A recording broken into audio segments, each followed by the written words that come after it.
Satyabama Institute of Science and Technology.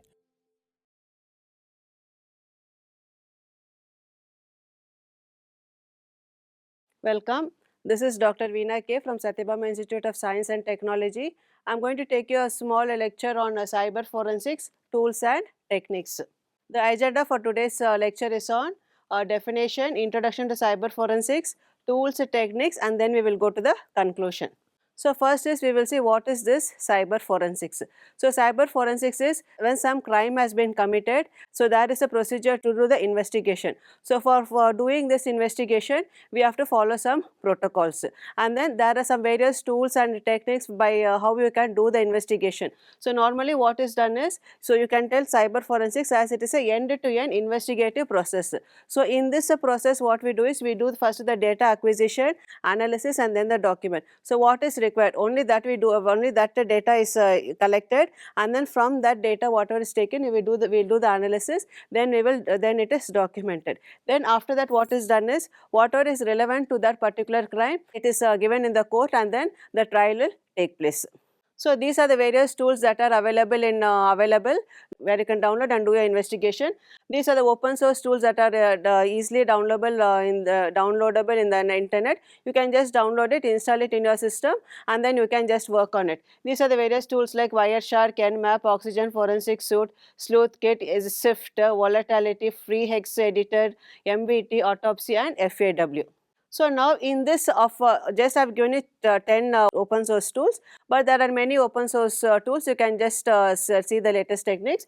Here I am going to give you in detail about this Wireshark. So this Wireshark is a open source tool. So this open source tool is used for a network protocol analyzer. So you can analyze all the packets that are traveling in a particular network. So then you can analyze them, and then you can capture the packets, and then you can do the detailed analysis, and then for any investigation process you can use this Wireshark. So where is this Wireshark used is? It is mainly used by this network administrators, security professionals, and developers. And then for other uses for college purpose, for study purpose and all it is used. And normally what happens is whenever you are using a Wireshark, you have to adhere to the laws. So normally what is the work of this Wireshark is, so you are analyzing the packets that are traveling in a network. So you should just not analyze any packets that are traveling, it will become illegal. So if you want to really analyze means you have to take the permissions, you have to follow the legal proceedings. But whereas when it comes to our educational purpose, you can just install this Wireshark, and then you can do it for the study purpose. So what are the key features in this Wireshark is, first one is packet capture. As I already said, this Wireshark is used to capture the packets. So all the packets that is traveling in a particular network. So you can capture those packets. So for that is some time, within that time you can capture the packets, and then you can do the analysis. Next is on protocol support. It supports the various protocols I have given you there in detail. These are the various protocols that it support. So all the protocols that are in that particular network, it will support all those, and then you can choose any one protocol and you can do the analysis. Next one is a packet analysis. As I already said, it is going to analyze each of the packets. Then filtering and search. If you want to check on any one particular protocol, you can put that protocol and do the search techniques. Then is a colorization. For each of the protocols there is different colors. So you can check on this different colors. That is just for indication of, for TCP will be having one color, for UDP will be having one more color. Next one is the statistics. So in the statistics what you can do is you can develop the various graphs. So after you start and stop this Wireshark, you can develop the various graphs, flowcharts and all you can develop in this. Next one is various plugin support. It supports the various plugins. Next one is, I'll just give you a brief introduction to this Wireshark. If you want to download this, just go to this official website and then you can download it. So this is the first step. So you check whether your system is 34-bit or a 64-bit. Based upon that you can just install. I have just given you the steps here. So what to do is enable all the options so that you don't have to install it later on. So next one is you just see where you have to install that particular software. Next one is we'll talk mainly about this NCAP. So install NCAP. If it asks for the option, just give it as enable. What is this NCAP? Is your network mapping a packet capture. So then as usual this is my extract. Then after I'm installing, then I agree. Then after I have finished, After finishing, I'll be getting this screen. So in this screen, if you see means, you can see there are the various drop down menus there. So you just scroll one drop down menus, you can just analysis, you can just do the analysis. So in this screenshot, I have taken it 2 days back. So I have done this in my house. So during that time, I was able to get only these much of protocols, because it depends upon the location. So in my house, the location, the protocols will be different. If I do the same, if I install this, if I start and stop this Wireshark in a college, it will be giving me the different protocols. If I do in some other place, it will be giving me another types of protocols. So like that, when I have done this, so I have done this only for this random packet generator. I have gone into the details of this. So what is, these are the things, that is after some time you can see how many packets are displayed here. 996 packets are I have captured those packets. These are so many packets are displayed here.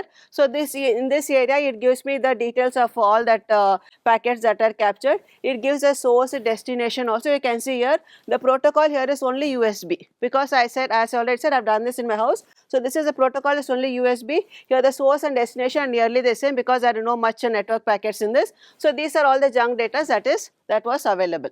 So next is again for the packets 1090. So this, if you see means, you can generate this flow chart. You can generate this flow, that is go to the statistics and then generate this, means you can just give it as all flows. All flows means, so in your network, all the flows that are at present taking place, all that will be displayed in this. So next is, this is I did 2 days back. So when I took the screenshot of this, you can see here my source was only Marconi and my destination was only broadcast. So I had only one protocol at that time, so only it was ARP protocol. So then after, as usual, if you want to save and continue, you can just give it. So in this place, if you see means, in this where it indicates the green place there. So now whatever you want to filter, whichever address you want to filter, you just give it there. So if you are giving a proper correct address, means it will be indicated in green. If you are giving something wrong, that is irrelevant, means it will come in the red color. So now this Wireshark is already started. That is why this symbol, this is a symbol which is in green color now. So as usual, these are the things that are I've taken the screenshots. So the packets are around 1000 packets. So here I've just given you this as to just indicate. For start, it will come in green color. For stop, you can just put it, it will come in a red color. So you can just start and stop this Wireshark, and then based upon that, you can do the analysis. So here, if you see means, this is another day which I have experimented this. This is in our college. So you can see here, there is local area connection 7, 8, 9, Wi-Fi is there, adapter is there, Ethernet is there, USB B cap is there. So all this again, there is there are the various protocols in this, and then as usual, if you just give the start, it will going to just work on this. So next you can see here, I have given you, this is for test PCAP. So as I already said, Wireshark is used for colorization. So in this, if we see means, this is a time step at various time step. What is the time here? What is the source? What is the destination? So from which source the packet is started, which source, what is the destination of it, what protocol it is using. So these are the various protocols that is being shown here. That is IGMP, DNS, UDP, TCP. All these are the protocols. Again, the information about that particular packet is given there. So here you can see means blue color, dark blue is given for this DNS, TCP is given as green color, again IGMP is just given as white color. But here you can see here, this both are TCP, one is green color, one is red color. That means there is some mistake, there is some extra that is going on in this red color TCP. That is why the indication has come in red color here. So next is again, you want to analyze the detailed analysis of any one particular source, means you can just click on it. When you just click on it, it will be giving you the details of this. So if I have just clicked on this, I have got all these details.